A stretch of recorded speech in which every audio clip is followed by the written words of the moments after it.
Hello, everybody. Hello. Welcome to a live stream where I'm just going to be drawing and chatting with any audience that shows up. There wasn't really much in terms of an announcement or anything. This is just an impromptu live stream that I do every once in a while. I've been working on comic tropes all day, just writing, editing, gathering images and stuff, and I needed something to sort of have a cool down. You know what I mean? So um, I sketched up a little something that I could just sort of focus on practicing some inking techniques. And let me bring that up. Let's see here. Here we go. Let me arrange this a little better, obviously. Yeah. So I grew up being a fan of both Transformers and G.I. Joe. These days, those comics are pretty popular. And they've been in the news this week. So it got me just sort of feeling both nostalgic and like I might enjoy noodling around with some inking tools. So in the current comics by Skybound through Image, we've got something called the Energon universe now, where Transformers and G.I. Joe are in a shared universe. And one of the matchups that I like that they've introduced relatively recently is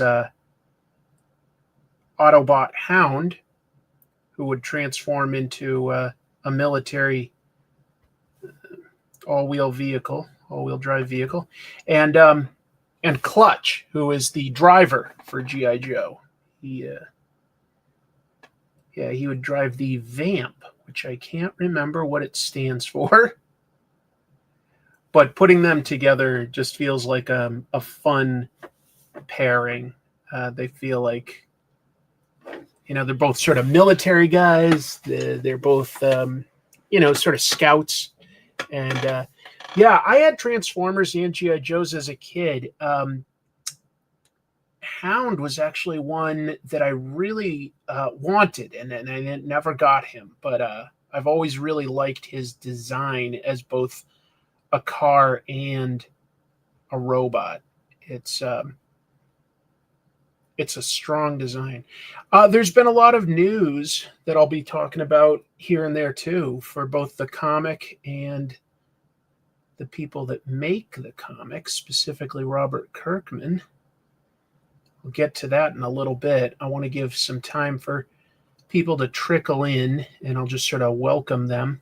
So I may just occasionally step aside and, focus on chat and that. But mostly I just want to mess around working, hopefully not too slowly, kind of quick, on just sort of practicing some of my inking techniques. That's really what I want to do today.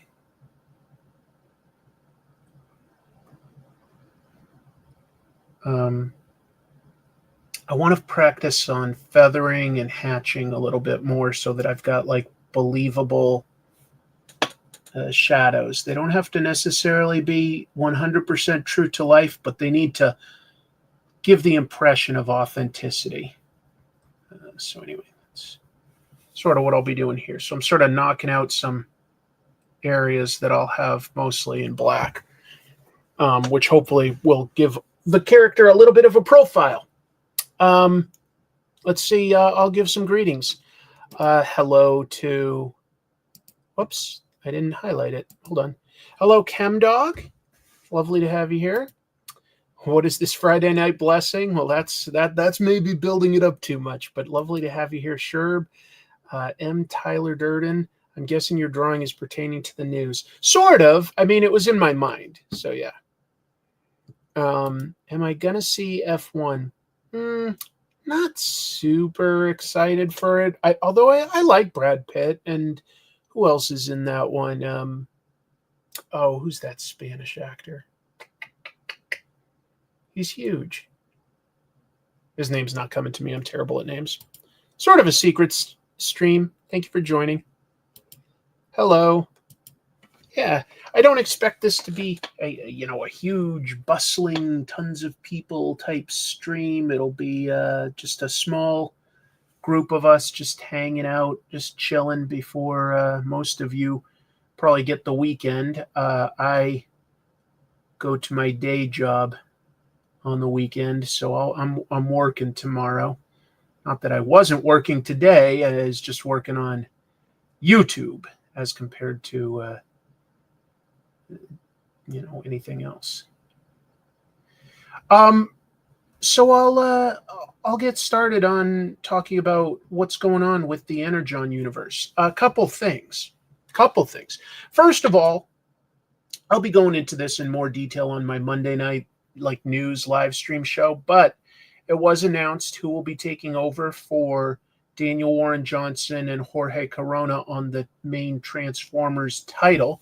I'm not super surprised at all about the writer. It'll be Robert Kirkman, who already, oversees things and writes the Void Rivals title. I happen to know he's definitely a big Transformers fan in real life, so I was not at all surprised that he is the next writer.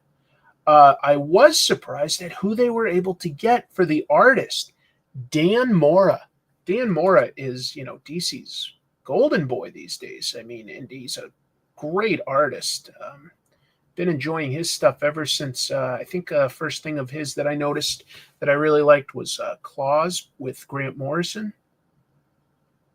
Just started really strong. Am I thinking of the right artist?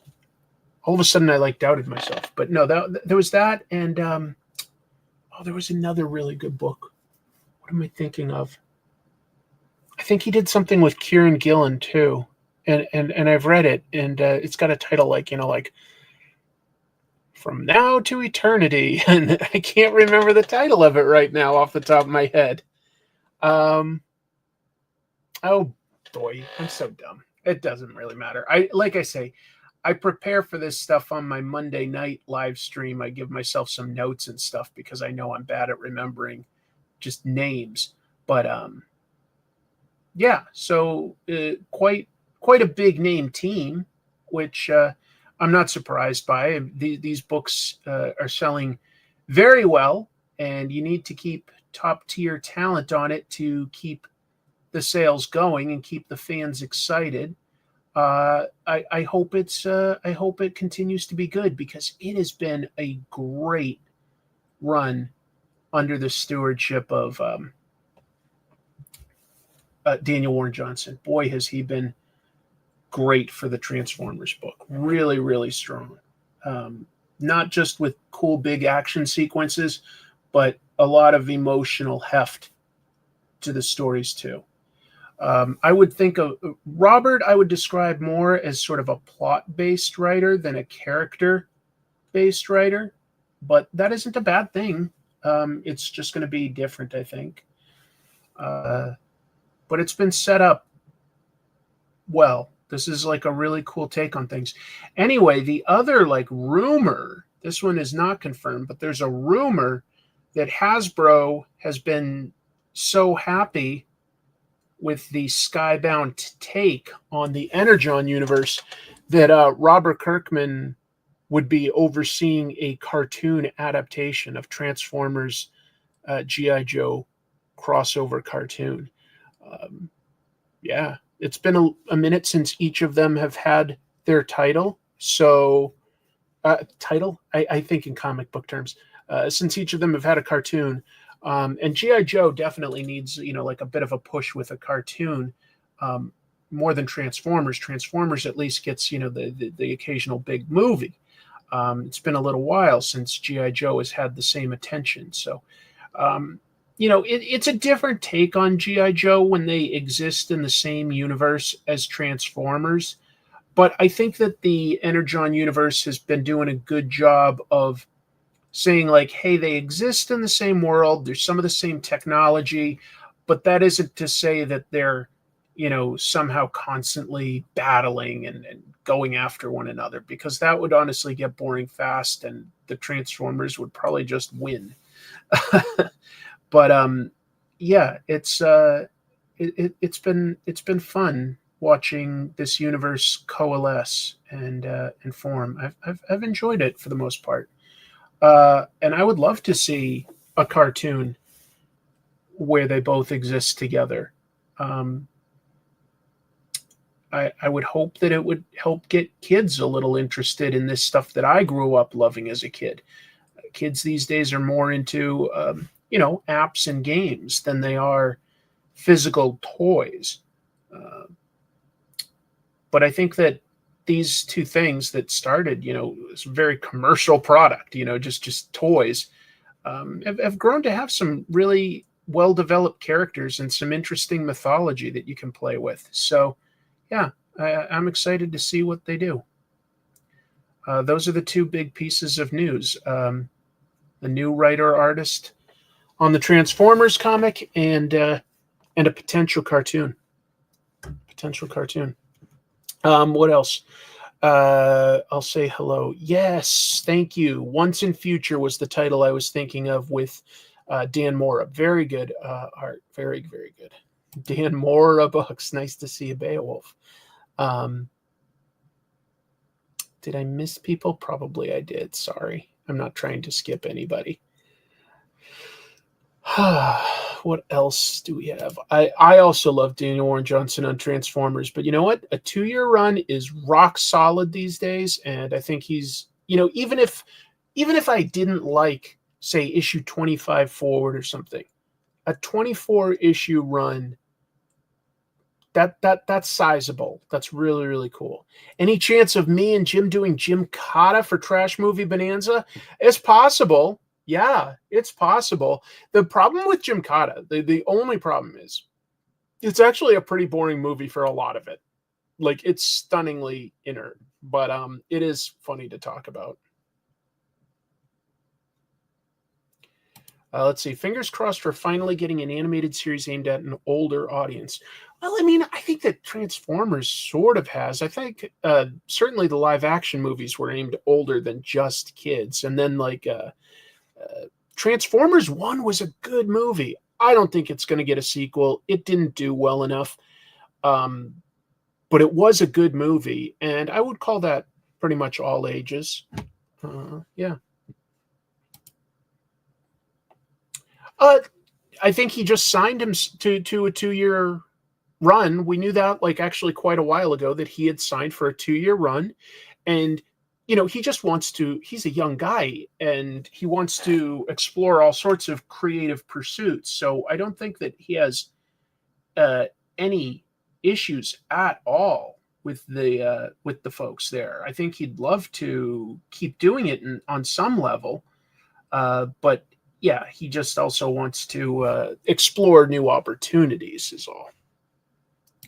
Did I know that Liam Neeson almost voiced Optimus Prime in the first live-action Transformers movie?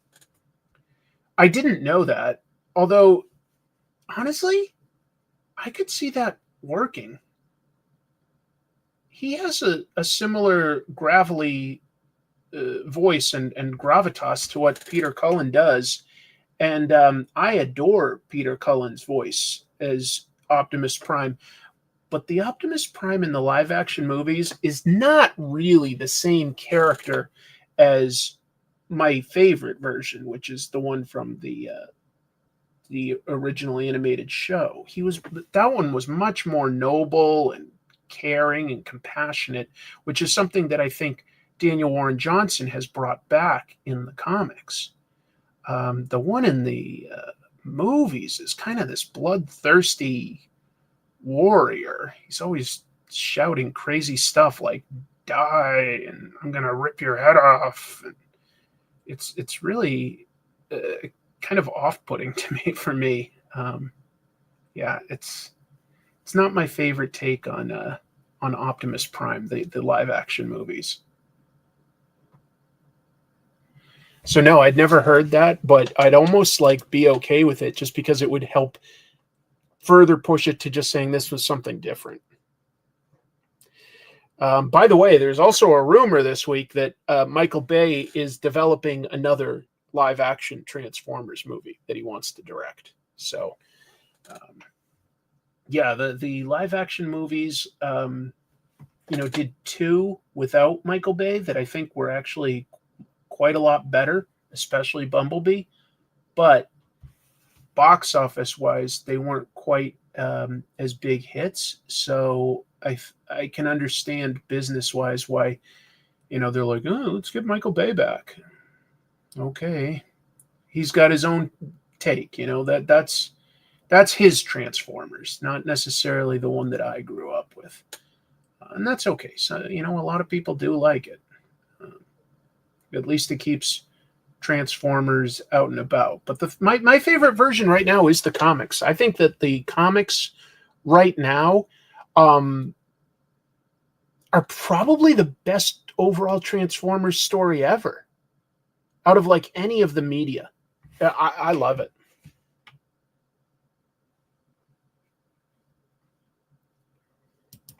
That one was number 4. I literally think each one gets worse. I understand why Optimus Prime in the live action movies went more hardcore because he went through some BS. He did go through a lot. Yeah, it's crazy that they got Orson Welles in that movie. It's wild. Let's see. If Michael Bay comes back, Linkin Park should come back too. Well, I'm sure they probably would. I mean, yeah. When a Transformers movie ends, you expect that. What I've done. Yeah, I was just talking about it. I think Transformers 1 was really good. That was a nice new take on all the material, but just being realistic, it didn't do amazing at the box office, but I thought it was really good. Yeah, I liked it. I didn't expect to either. The trailers I thought made it look a little too silly, maybe, um, but it ended up being a really cool take on the material.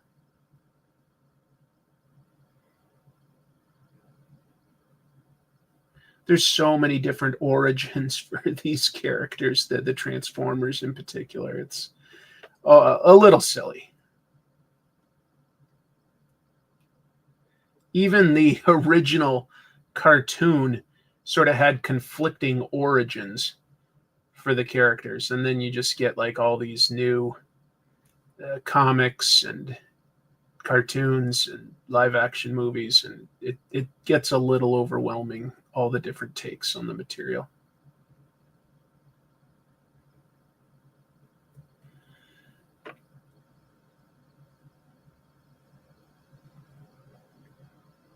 Anyway, that's a lot of talk about something I know not everybody's into, but it is what I'm drawing tonight, so hopefully that makes a little bit of sense. I it landed at the right time for me. I was still in grade school when the original Transformers came out, so I was just the right age for Transformers to hit uh, pretty hard. Big fan. I look back at it now and I go, ooh, some of it was kind of dumb, but it's not like offensive dumb or anything or mean spirited dumb. So, yeah.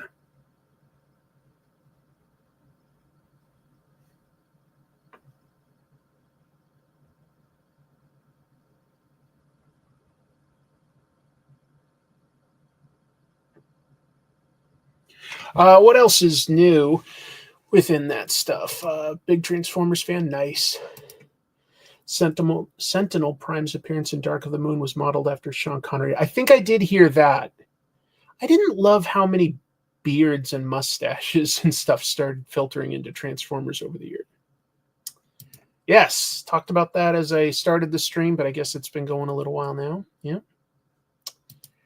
No, I can't say that I know much trivia behind it. Boy, maybe Jim and I should cover one of the Transformers movies on Trash Movie Bonanza, but I don't know necessarily which one would be the most entertaining one to hear us joke around about and get into, like, the behind the scenes trivia and all. That's an interesting idea, though.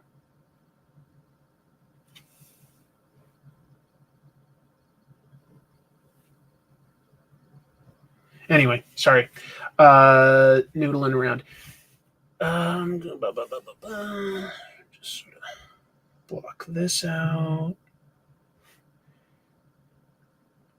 I'm very excited to finish the next comic tropes that I'm currently working on for everyone. I'm going to talk in depth about All-Star Superman, one of my personal favorite comics. Just my favorite take on Superman. So much to talk about. Really, really excited to talk about that with everybody. Anyway, that's what I'm currently working on, is that. I don't think I'll have it ready for tomorrow, just to be clear, but soon. It'll be out before the movie anyway, so that'll be good.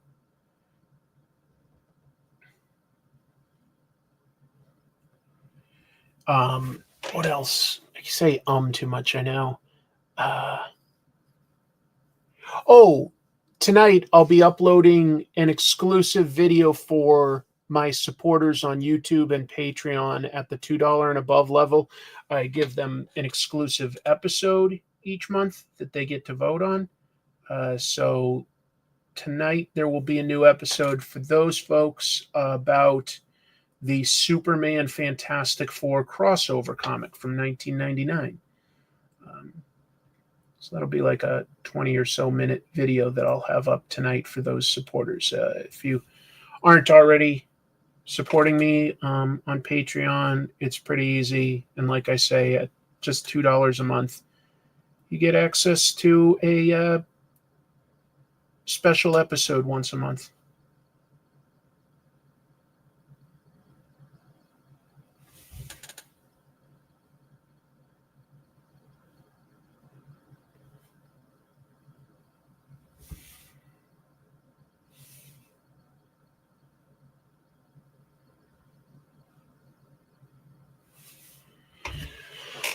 What else are people talking about? Blah, blah, blah. In the original ending for Transformers 3, Optimus accepts Megatron's ceasefire and the Decepticons go back to Cybertron, but the ending got leaked on Amazon through a tie-in comic, so it had to be changed.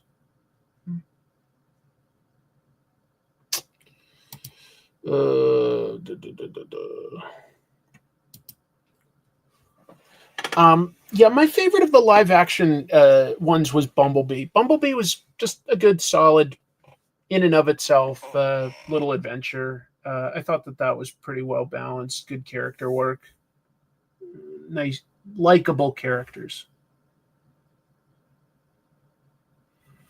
for the heroes and all. You know what I forgot? I think John Cena was in that one. I mostly remember Haley Steinfeld. She's a good actress. But I'm pretty sure John Cena was like a military guy in a Bumblebee.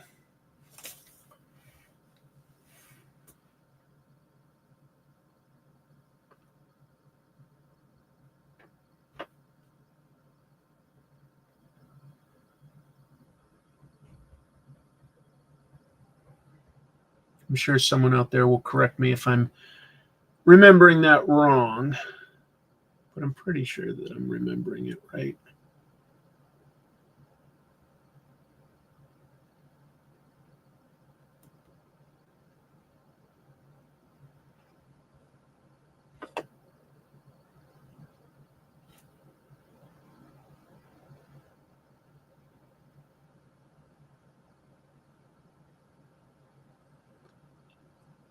I figured Clutch would hand Hound a tiny little wrench, well, tiny for Hound, and Hound would be amused at such a small tool. That's my little gag here for the art.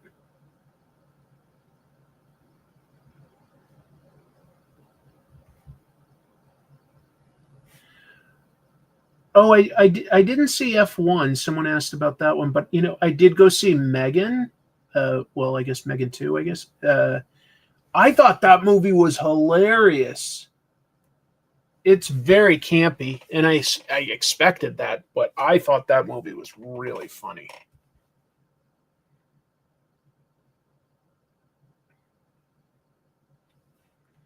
So, for whatever it's worth, I'd say yeah, that's a pretty enjoyable movie to go see.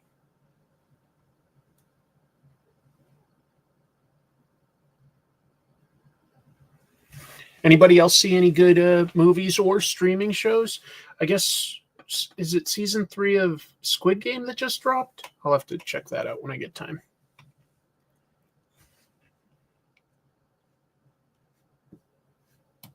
I like John Cena in Bumblebee quite a bit because he got to act like a normal human being and not a cartoon army man. That's right. Yeah, he was good. Have you seen the Unicorn anime trilogy that was on Toonami? No, don't know anything about it. Sinners is definitely the best movie of the year so far. No question. So good. June Lockhart turned 100? That's so impressive. Wow. I'm thinking back to like when Lost in Space came out and like yeah, I guess she was old enough to play a mom in that and that was a long time. Yeah. Wow. That's incredible. Yeah, it's like a silly version of Terminator 2 in a lot of ways, yeah. I just started Death Stranding 2 and Ironheart, though I want to watch the new season of The Bear. I watched the first episode of Ironheart and I'd heard all these like, negative reviews and there wasn't a lot of publicity before. So I went in like expecting it to be disastrous, a la Secret Invasion. But so far I'm like, no, this seems plenty good to me. Um, so yeah. Yeah, I haven't seen whatever that is. I don't know what that is, sorry. I'm not a big expert on all the different versions of Transformers. GI Joe I might be. Yeah, GI Joe I think I know a lot better. There's probably like a cartoon or two that I don't know, but the main one I definitely know and all the comics and stuff I know.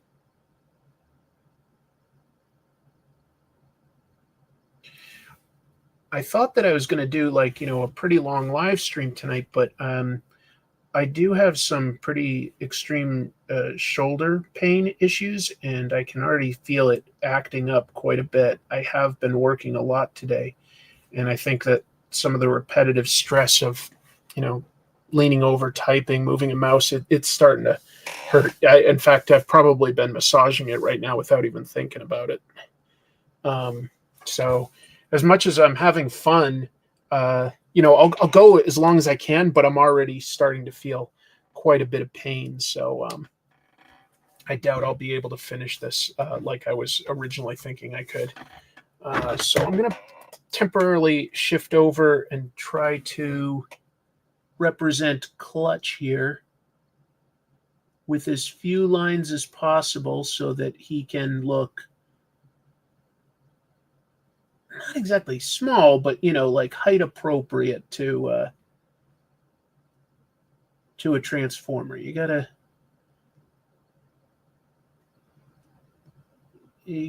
like show some sense of scale if it's just one image, and trying to do that.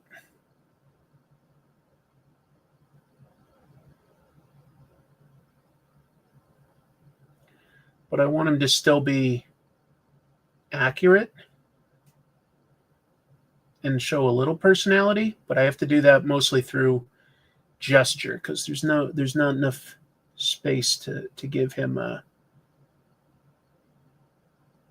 any big facial expression or anything at this scale.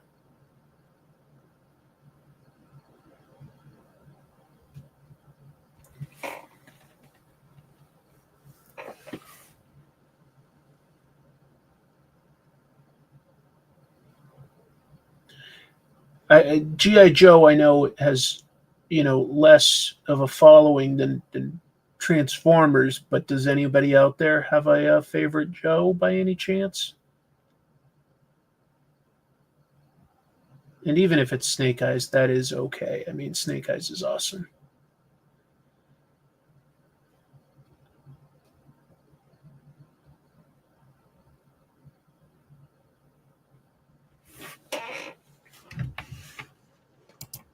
I think I've heard that name, but I don't know who that is. Good for you. Yeah. I started watching the Blind Spot TV series. I never heard of Blind Spot, ChemDog. Huh. That one's new to me. Scarlett is dope. She's so professional and cool. Sergeant Slaughter. Sure. He is very fun on the cartoon. And it's fun that he exists. You know, it's so silly, but yeah.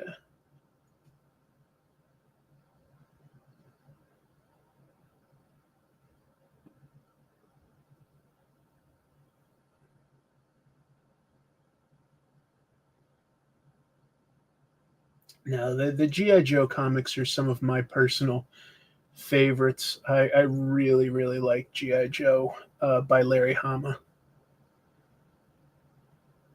Um, Underrated comic. Very, very cool.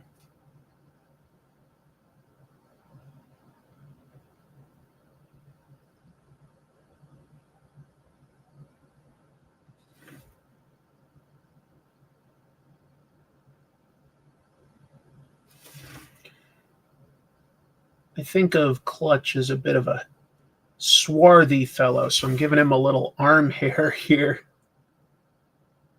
just to make him stand out.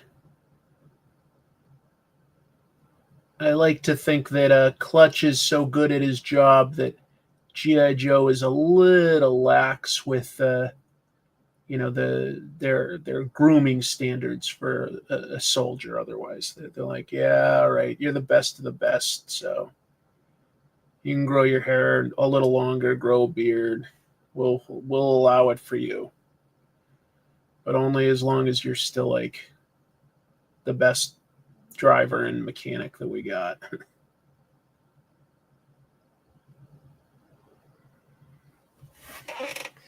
What else? Let's see. Dawn Moreno seemed cool, but I am leagues behind on G.I. Joe and know nothing about her. Dawn Moreno is cool. She's got some cool history that they could still play with because, she was raised as a Cobra family member. And got a lot of skills, but she's got that like dark past. Yeah. Will you be watching the second season of Sandman? Probably not. Probably not. Possibly I'll watch that final special episode they made about death. They're doing an extra episode, like Death, the High Cost of Living. And I always liked that character and that story. But it is a little hard to go back and watch it with all the terrible things we know about Neil Gaiman now. So, yeah. Oh, wow. Thanks for the super chat. What are your most memorable G1 episodes? Oh, that's fun. I'll tell you that some of them I've gone back and like the ones that I remember aren't always the best. There was one that had terrible animation, but the idea behind it was the Decepticons started remaking Cybertron in, I don't know if it was New York City, but it was at least a city. And I like that one. And they took Optimus Prime apart and like put his arm with his gun on top of a big skyscraper.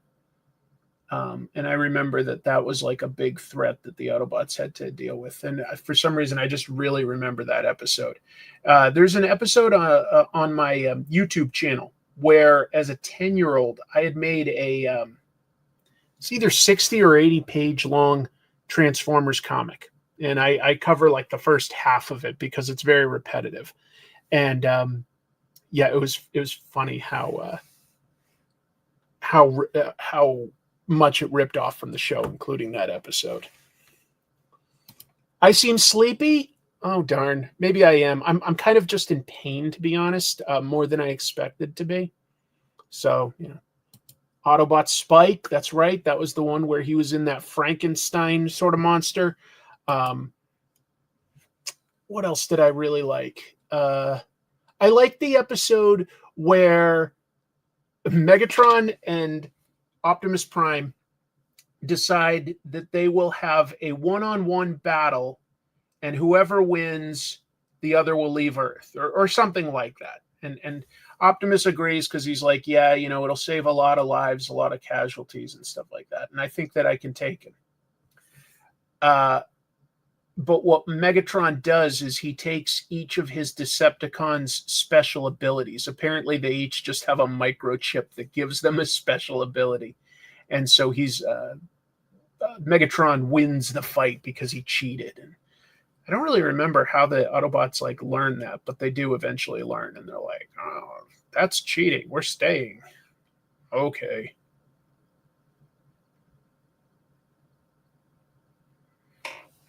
That was funny. It is New York? That's funny that I even remember that. Oh yeah, the Golden Lagoon. I remember that there's at least 2 episodes where Autobots fall in love with human women. There was the Power Glide one where he falls in love with some sort of wealthy girl, and I think that there's a Sea Spray one. He was a hovercraft, and I think he falls in love with a mermaid or something like that.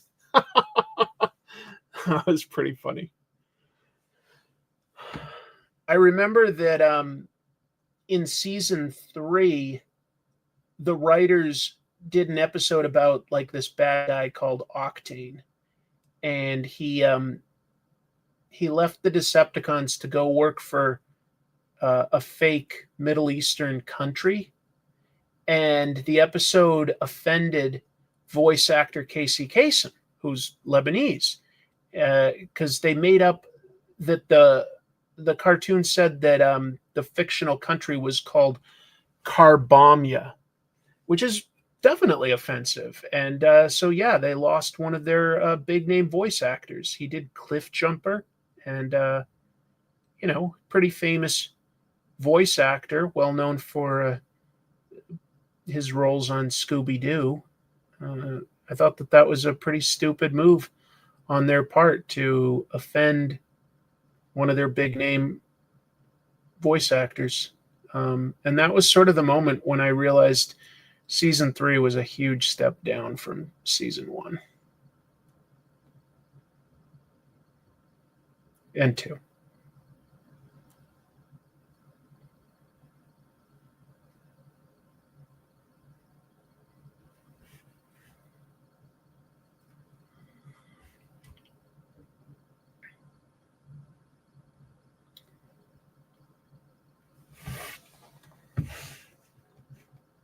Hello, Moritaka.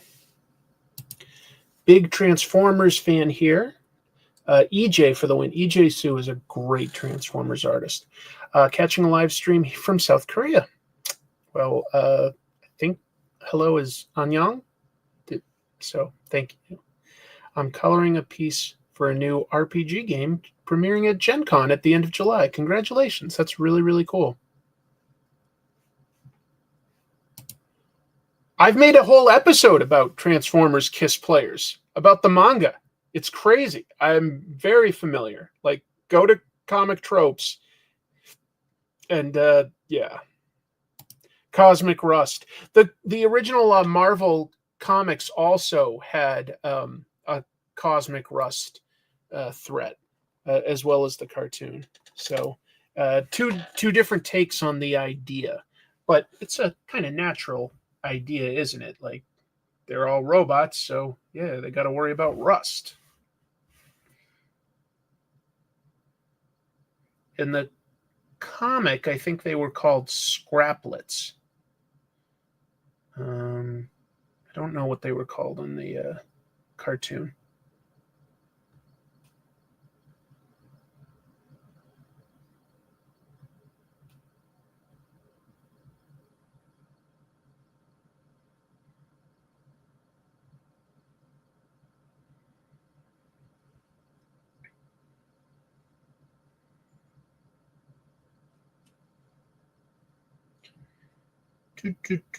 So if I do seem sleepy, I guess that is possible. My wife said I seem sleepy. I have been working hard today. Actually, the last couple days. I always want to try to do an episode of Comic Tropes a week, but the amount of sort of detail and research that I put into them now compared to like what it was when I started my channel is such that I can't do it weekly. So, but a few more days, and I'll have a cool episode for everybody.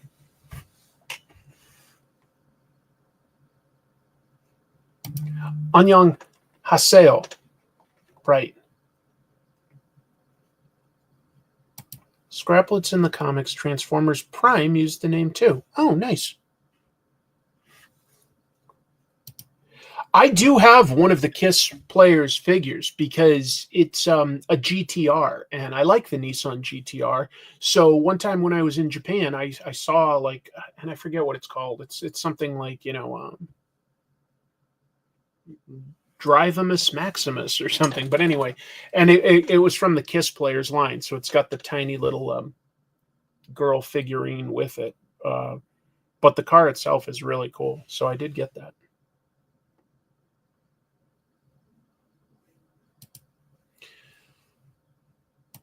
Oh, I saw the 28 Years Later movie, and I really liked that. The Rage Virus. I don't think that it was quite ripping off Transformers. I think it's pretty different, but yeah, you're right. There's some overlap there. Jesus, my shoulder hurts. Yeah, personally, I liked 28 Years Later quite a bit. I didn't realize until like yesterday, I guess it was, that they've already filmed a sequel to it. They like were doing both of them at once. I didn't know that. It makes the last few moments of the movie make a lot more sense. I'm like, oh, they're setting something else up. I thought that they were just doing some very last minute world building. And I was like, okay, I mean, it's memorable, but kind of weird. But no, it's because they've already filmed a sequel.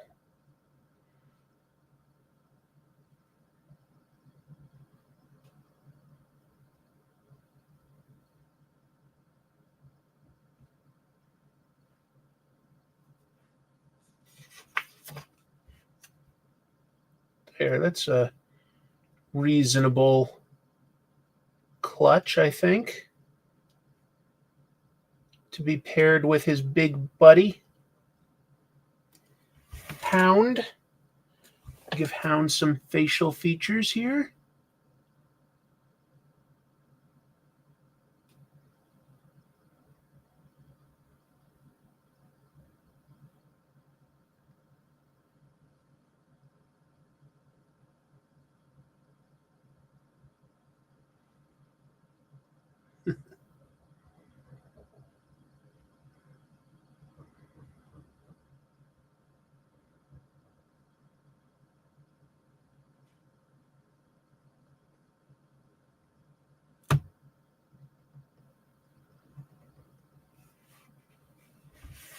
All right. Oh, boy. Yeah, we're talking about Rebel Moon. Oh, did I show like just what's underneath? Yeah, I've just got some other sketches that I've been doodling around on. Nothing too exciting.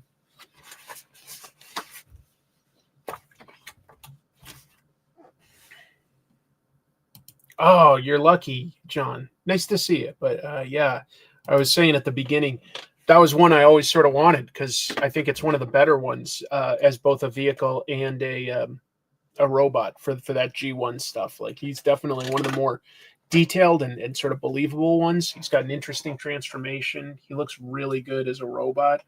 Not all of them always did. The characters of Ironhide and Ratchet are cool, but those toys are just weird. They don't fit with the rest of anybody. They don't have faces. It's strange.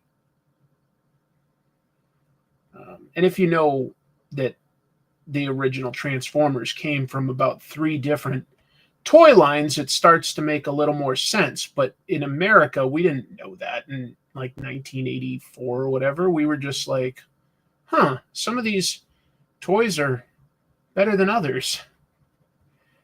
but they had a good story behind them, so you just sort of went with it.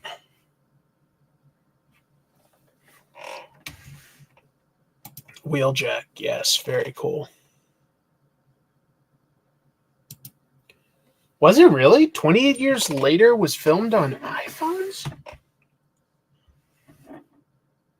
I know that Danny Boyle likes to be experimental, but I wouldn't have thought you'd be able to capture the definition that it clearly has on an iPhone.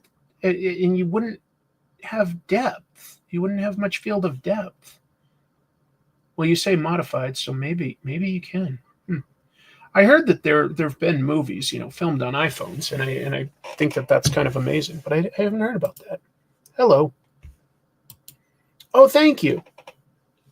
Yeah, I'm very happy with the response to my Qbert video. I'm proud of it. I think it's a a well-reasoned essay about his influence.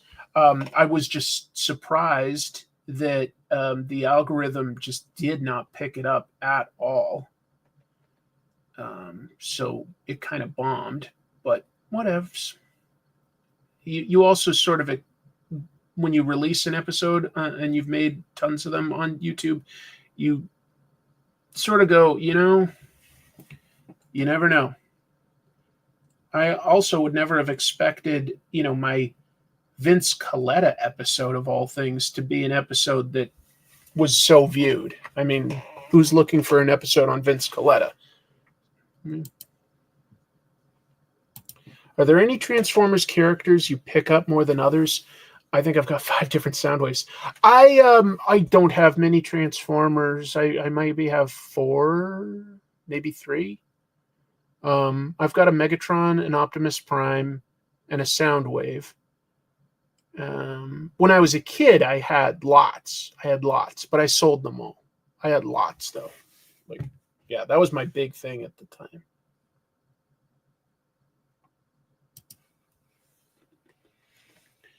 Silverbolt. He was the Concorde, right? Which isn't even a plane anymore, which is wild to think about. I liked Silverbolt. He had a good look. He had an interesting history of how he was sort of afraid of heights, but he was a good leader. I was like, yeah, that's weird but cool.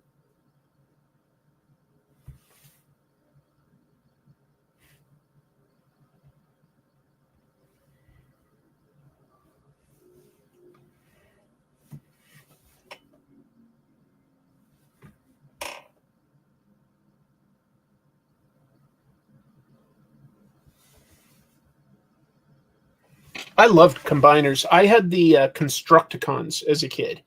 That was a big deal. To have the Constructicons and to put them all together to form Devastator. Boy, that really captured my imagination as a kid. I mean, I'd seen a little bit of stuff like Voltron, Guy King, giant robot anime shows that had been imported in the late 70s and early 80s and things like that. But yeah, it's not the same as sort of new and growing up with it like Transformers was. Yeah, really liked Devastator. That was always one of my favorites. So was Soundwave. Soundwave just, yeah, he looked good in both modes.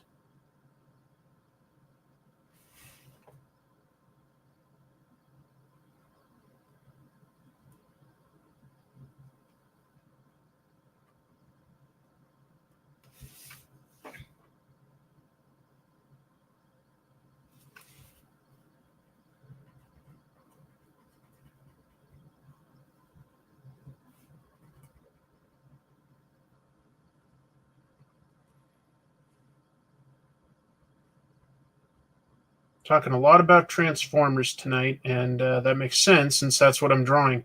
But I bet a lot of people will tune into this and just be like, not my thing, which is fine. You had all the Terracons. I think I only had 3 of those. It was always frustrating when you didn't have all 5 or 6. It's always frustrating.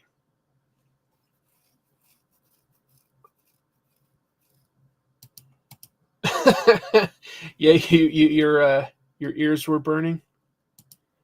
I had all the Combaticons. They were very good. Although the scale like really didn't make sense on some of them. I'm like, okay, so his arms are a spaceship or space shuttle, I should say, and a helicopter, and those are both the same size. Like it just doesn't make sense. And then his feet are like a jeep and a tank. Like, but whatever. With Transformers, you have to just sort of not think too much about the scale. You have to just go, okay, they are what they are.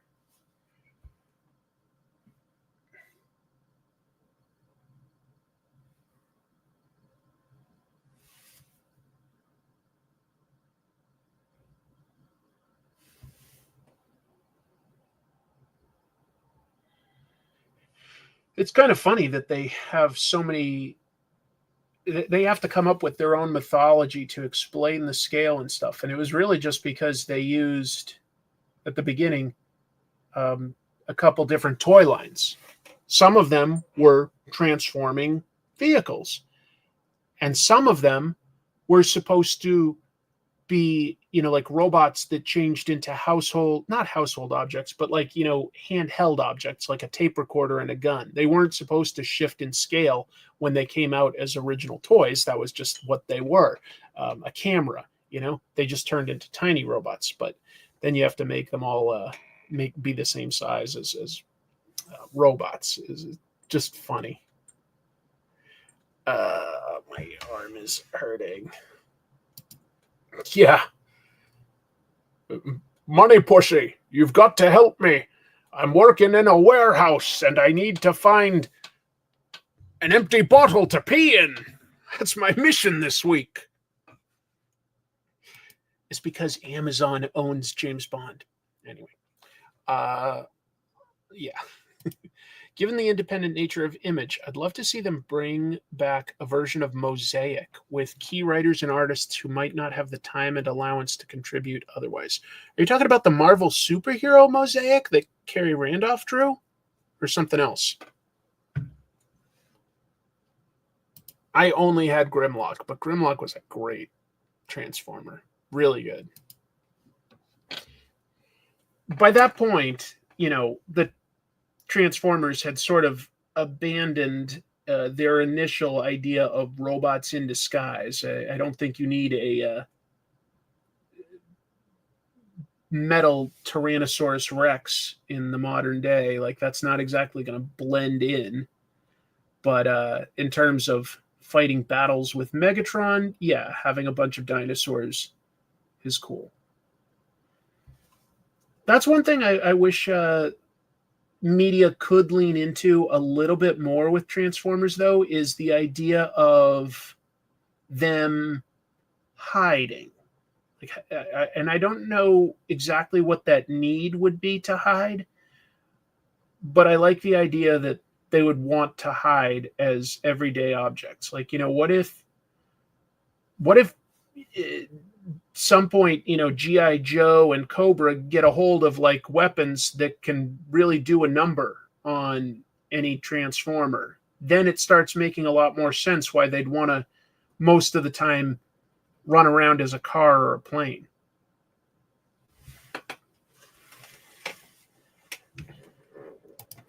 When the first movie came out, I believe Marvel released something, or maybe, you know what? No, now that I think of it, I think it was when the cartoon after the movie came out that Marvel did that, but they've never really gone back to the original sort of gist of Gritty and, no, they've never gone back to the more indie stuff.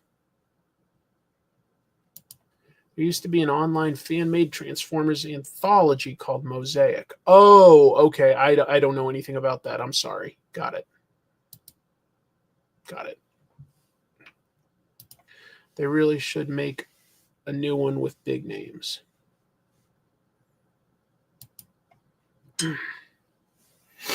Oh, a new Men in Black? Yeah. Yeah, Marvel owns a surprising amount of stuff that they've bought, like when they've bought other publishers that they don't do anything with. They own the Malibu Ultraverse.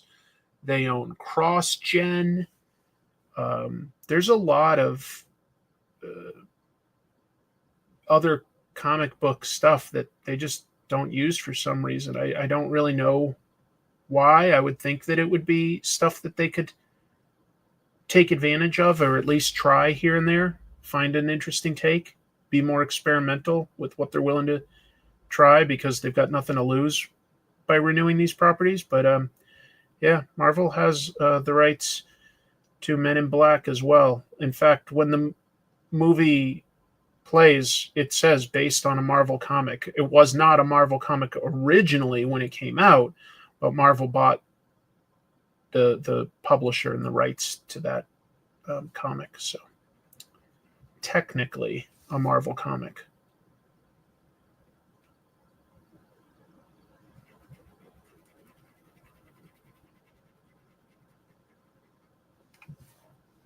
Technically.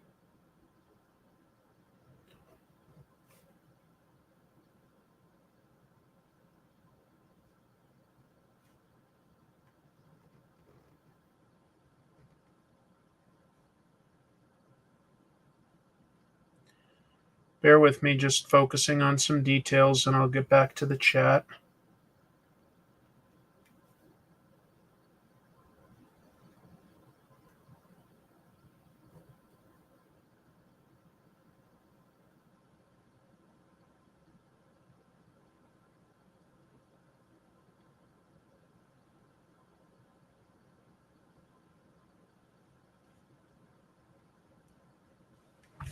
What else is being discussed? No, Amazon bought it. Well, I believe it's like a co-production, Amazon and MGM. But yeah, Amazon, unfortunately to me, but Amazon owns the rights to James Bond now, or the franchise. Yeah, I don't think Marvel will ever do anything with Circuit Breaker. She's not interesting in and of herself, really. I mean, she's a Transformers character. Yeah, that's a fair observation. Yeah, Department of Truth in a way. It is kind of it's a different take, but it's similar. Yeah. The thing is, if they don't publish some of that stuff every, and I don't know how often it is, but it's something like 7 years. If you don't publish it, it can be seen as like abandoning rights to that intellectual property. So every once in a while, they do like a limited reprint of some of that stuff just to maintain those rights. But if they ever don't, and you want to do something with it, there you go.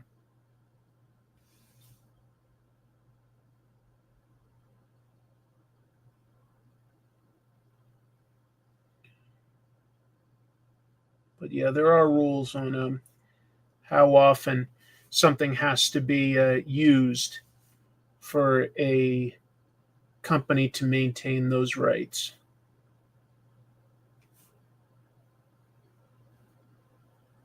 It's not all the time, but it's something along the lines of every 7 years. I don't quote me on that exact number, but it's something close to that.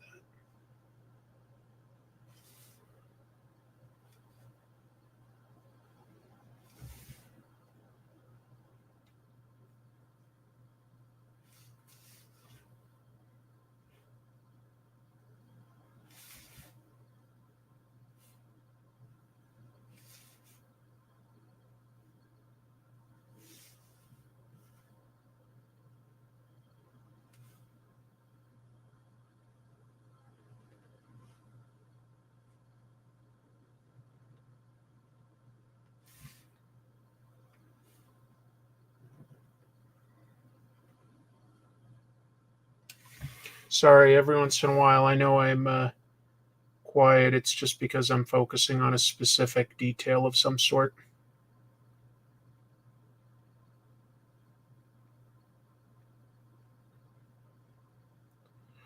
What's the worst comic book movie you've ever seen? Which is the one where you were just like, that is the worst? Was it Catwoman or Elektra or Craven the Hunter or the most recent version of The Crow. Like, what for you was the worst comic book movie?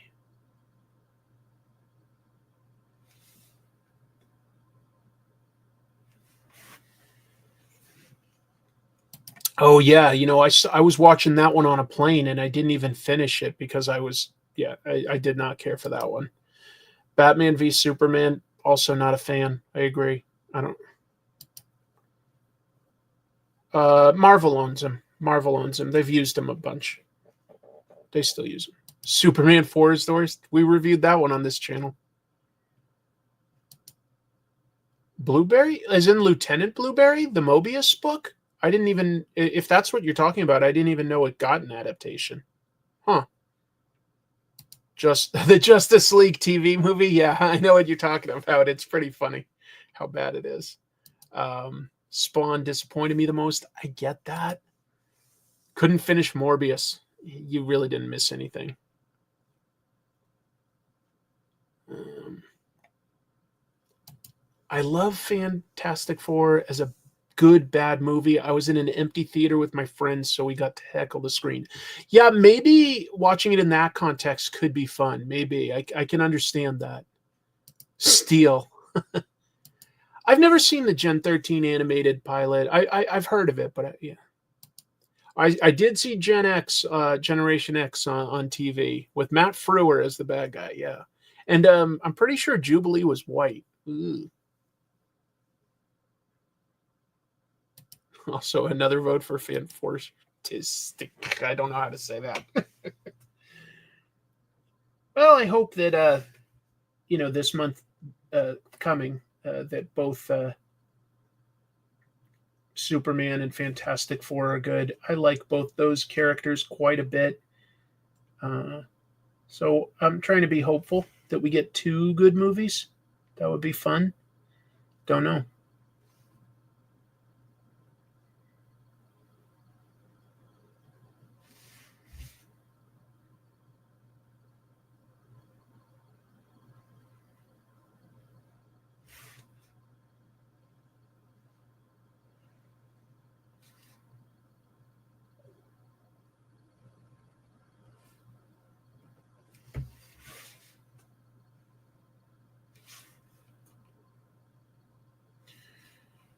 I'm close to sort of having most of this done, minus detail, but my arm is killing me, so I might be close to wrapping this up. I'm not sure.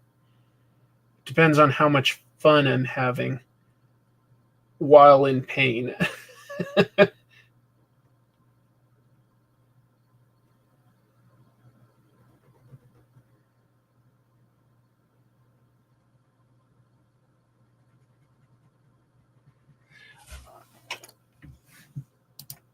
Oh, Gen 13 is on YouTube. Interesting.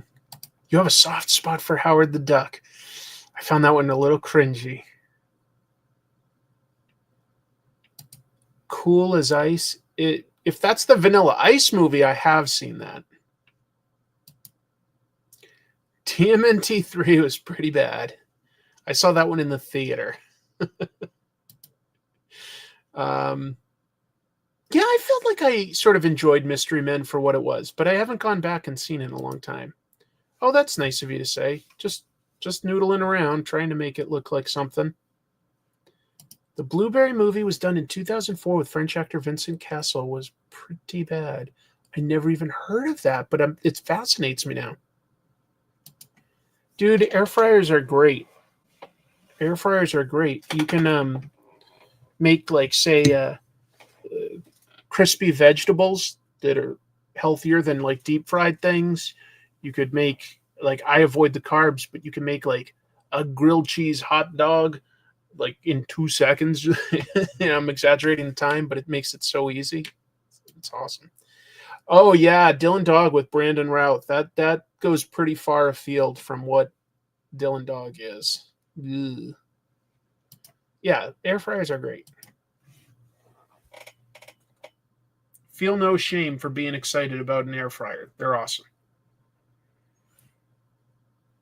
As you get older, you realize you need to take care of yourself. And so any tools like a hot pot or an air fryer that make that easier become a lot cooler. Because otherwise, you're taking more of your valuable time to do it other ways.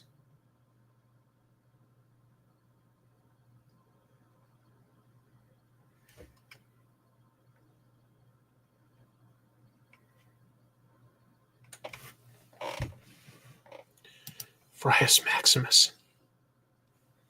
Oh, the Spirit was bad. Jeez, there's a lot more really bad comic book movies than I was initially thinking. You're right. That was a stinker.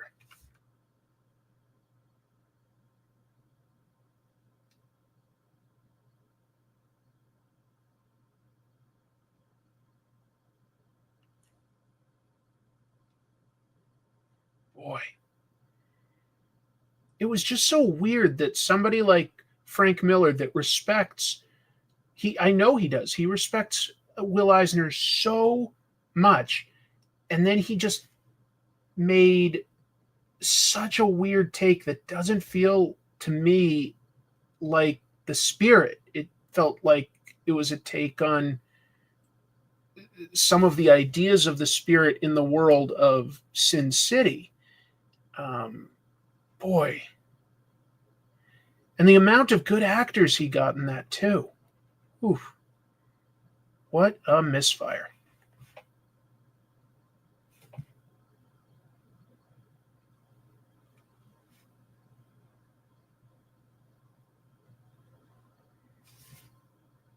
If you haven't seen it, I don't recommend it. It's baffling, and I think it would be a waste of your time. It's not a so bad it's good movie. It's just weird. It also gives Spirit sort of a superpower, like he can like take any amount of abuse.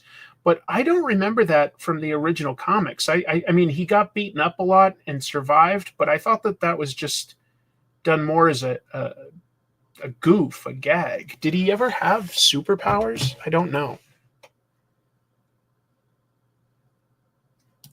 Faust, Painkiller Jane, Vampirella. Um, I haven't seen Painkiller Jane, so I can't speak to the quality on that one. Faust is funny. I wouldn't no. Just to be clear, no, I didn't know that Robert was taking over Transformers. We do not talk that much anymore. He's a very busy guy. Beyond writing comics, he legit runs a business that's sizable. So we don't talk much anymore. Um, I mean, I think if we bumped into each other at a convention, we'd be able to have a great conversation. And we definitely, I thought, we're pretty good friends for a good while. Just nothing, like no fallout, no animosity on my end. I think Robert's awesome. I'm really proud of him.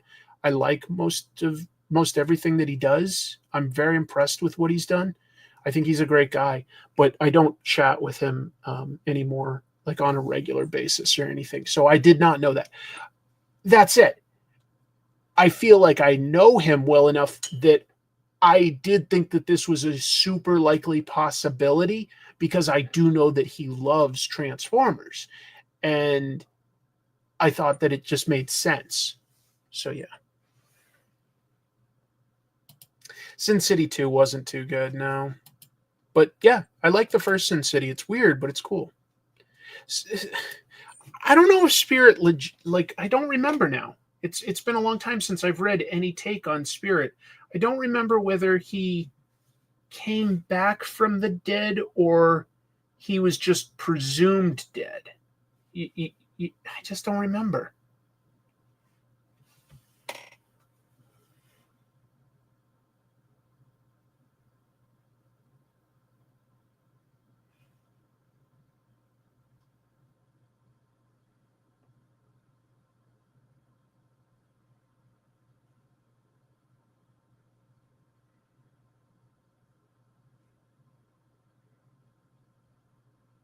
I really mostly remember when I think about the spirit, I mostly just think about the Will Eisner art, not like the story, to be honest. So I just am not remembering well. But maybe I need to go back and do like a deep dive on that for an episode at some point.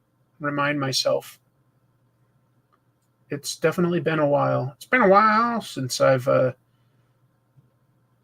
read any spirit stuff. The last one I did was, it's still probably a while back. The take by Darwin Cook. I read a bunch of that, maybe all of it. It's hard to remember. When I decide to do an episode, something or other is, sparked an idea or an opinion or something, but I'll usually have to go back and reread a bunch of it to remind myself. Um, there's a surprising amount of dumb trivia in my head, but I can't remember all the stories and all the origin stuff off the top of my head. Dome. If that makes sense.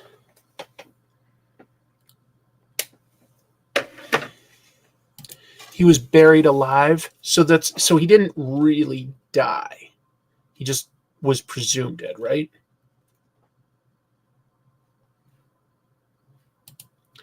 Makes sense. It's like when Comic Drake said he's still friends with Matt Pat, but they don't talk much anymore because Matt Pat is always so busy, which makes even more sense for Kirkman. Yeah, it was also a little different when, there were reasons for us to be in touch more in the past. First of all, when he was more doing indie comics like Battle Pope, and even when he was doing his initial Image stuff, but before he was a partner, I was proofreading all those books. Anything he did, from like Reaper to Cloudfall, Tech Jacket, Wolfman, Super Dinosaur, Invincible, Battle Pope, Walking Dead, the list goes on and on. He-Man. He always sent me the digital copies and asked me to proofread it.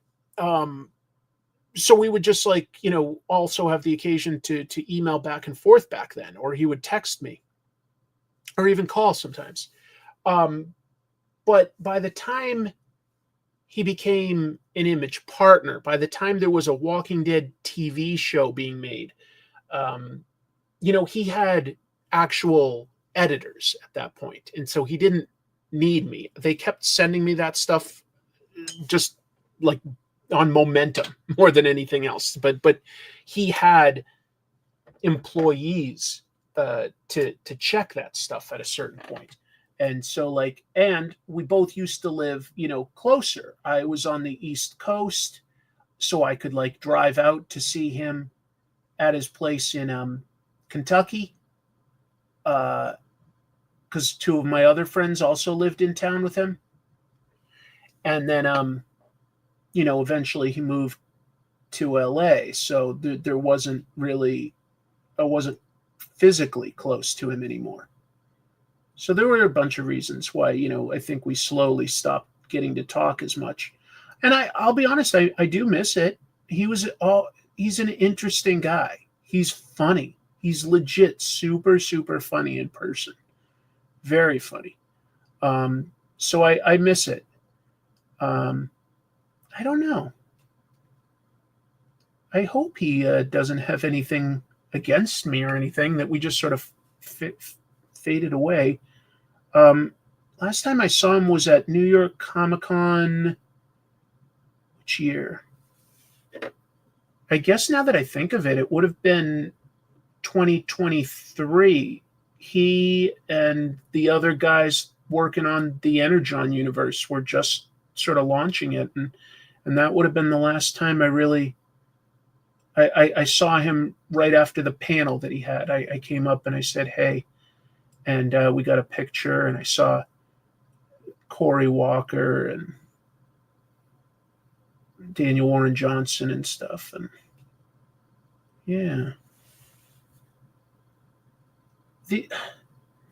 I could reach out to him to see if he would ever do a new interview, or even like sit in on, say, something like Trash Movie Bonanza. That would be a real, oh man, he'd have so many good suggestions for that. But he's so busy that I just feel like there's a good chance, even if he wanted to, the answer would be no. And then I'd sort of feel like I'd been the jerk to ask like a favor or something. If I was like, want to come on my show? And he's like, I'm too busy. Then I'd start to feel like a jerk. So I don't know. I do miss, now that I think of it, I miss getting to chat with Robert regularly. He's just funny.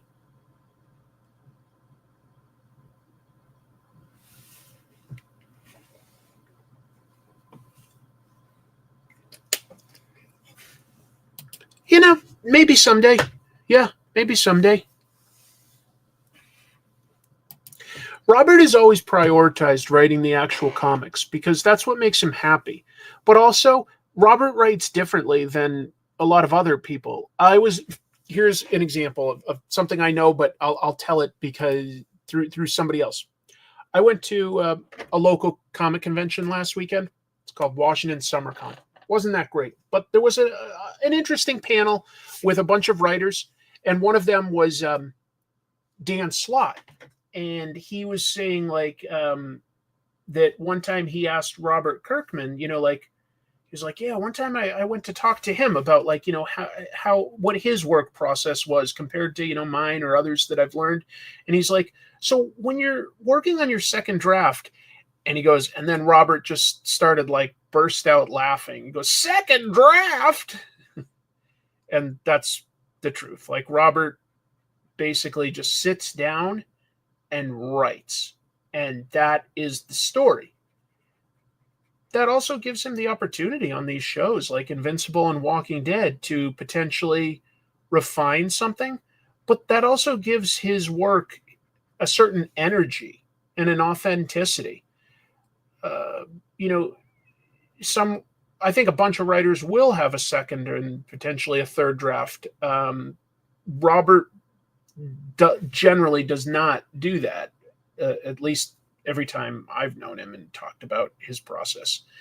I can't do that, but it was funny hearing Dan Slott, like, like his reaction, and that like Kirkman was like, second draft.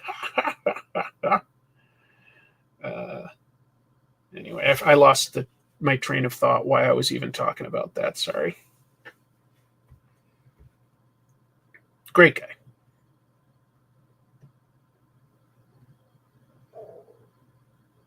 I do still talk to Tony a little bit, Tony Moore, who, obviously he did uh, Walking Dead with. And I talked to Benito Sereno, who also lived in town with them and is currently doing the Blood and Thunder comic that he sort of helped, Kirkman helped develop some of those ideas. And it's being done through his company, Skybound.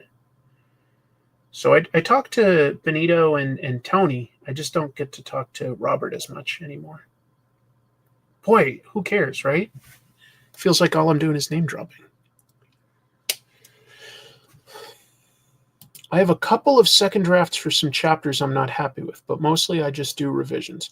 I think the important thing is you shouldn't like do a second draft or any revisions until you write the entire thing. So I do think that is important, is to first just get the entire, have a draft of the entire story first. I do believe strongly in that. And then, yeah, take it from there.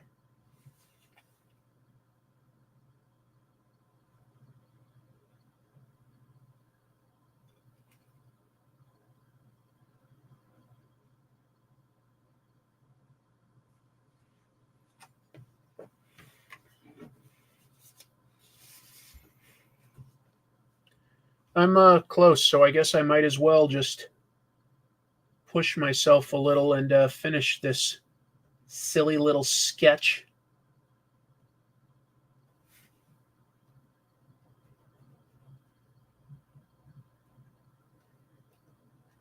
Silly, silly, silly.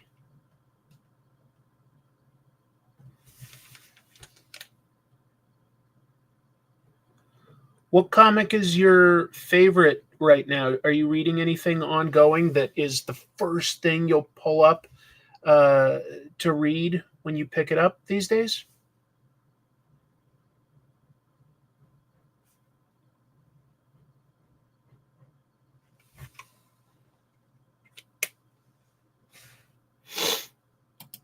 I remember Claremont asking Jim Lee who he wanted to draw, then just coming up with a story. Jim was shocked to realize there wasn't a big plan. Yeah, it's whatever inspires.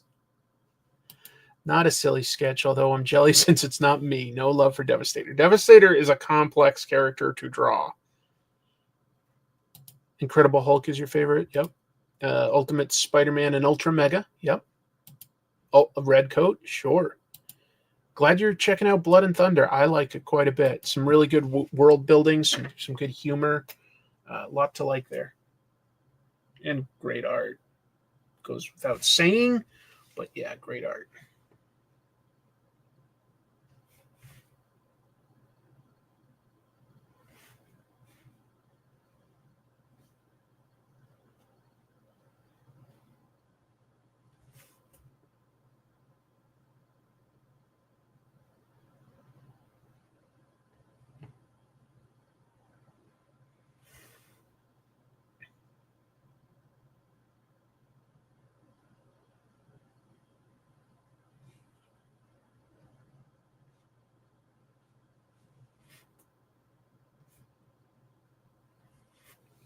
What else? Is Ram V's Resurrection Man Quantum Karma is top for me right now. Getting through volume 2 of Ultimate X-Men. Peach is something special. Yes, the Massive Verse. I really like these days. Radiant Black. It's so good. Revisiting Claremont, sure. Wingbearer and the Night Eaters. That one is not on my radar, I have to say. Sorry. Resurrection Man and Assorted Crisis Events. Yeah, I did the same. I picked up New History of the DC Universe. Haven't had time to read it yet. Anything from Daniel Warren Johnson. Great. That's awesome, folks. I love it. All right.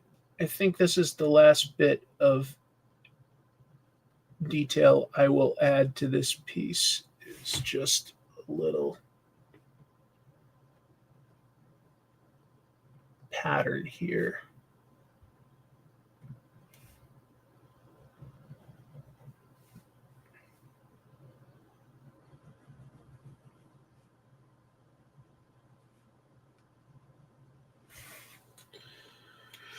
Yeah, I think that'll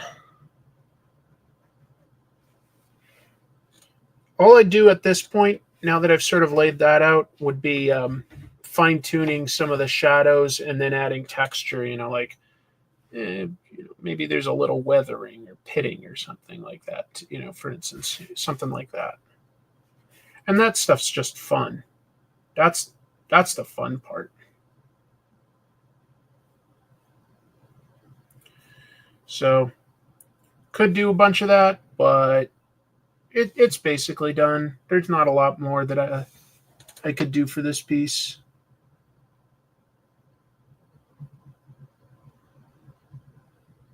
Just fine tuning the shadows and the textures.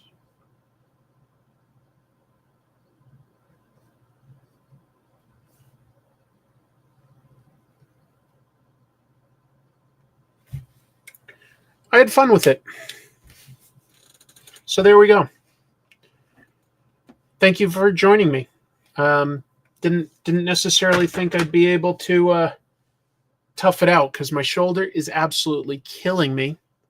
But I did have fun with everybody tonight. Thank you for joining me. Wow, almost an hour and a half. Okay, that's not too bad for trying to do quick inks and just get the gist of the idea down. Appreciate everybody's suggestions for comics too. Thank you. Anyway, I had fun tonight. What else do I need to say? Oh, uploading an episode that's exclusive to my patrons at the $2 and up level should be up. Like when I stop this, I'm just going to finalize some things. Should be up in the next few minutes. So if you want to see more of me talking freeform, sort of bullet point style about a topic, I do that once a month as an exclusive for patrons at that $2 and up level. And I've just uploaded, one for Superman Fantastic Four, a crossover comic from 1999 that I had some things to say about. Thanks for listening to me plug. I will see you on this channel on Monday. Jim and I are also recording a new trash movie bonanza in a couple days. And I should have on the main Comic Tropes channel an episode, a very deep dive into All-Star Superman by Grant Morrison and Frank Quitely. A few more days based on, just work and everything. All right, everybody, take care. Thanks for everything. Bye.